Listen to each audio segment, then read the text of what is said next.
Steve Jobs. It is 1958.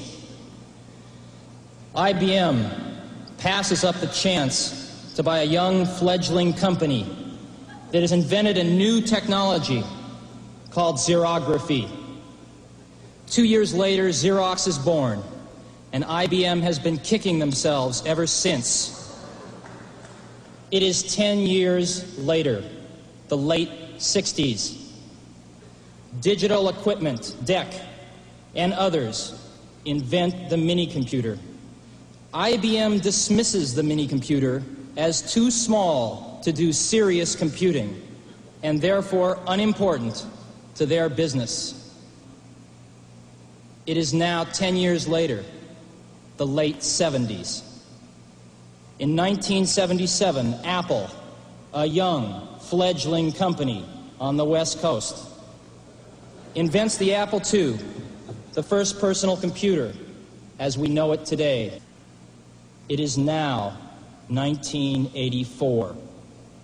It appears IBM wants it all.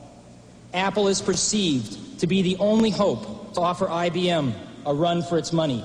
Dealers, initially welcoming IBM with open arms, now fear an IBM-dominated and controlled future. They are increasingly and desperately turning back to Apple as the only force that can ensure their future freedom.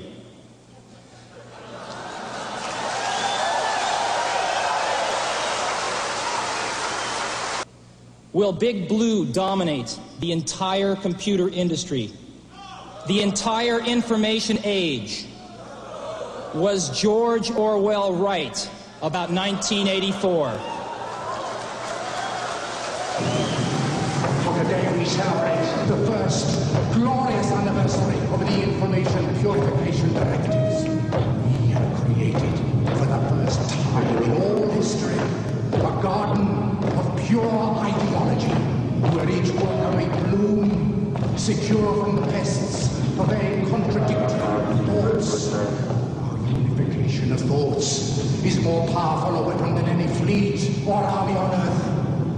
We are one people, with one will, one resolve, one cause. Our enemies shall talk themselves to death, and we will bury them with their own confusion. We shall prevail.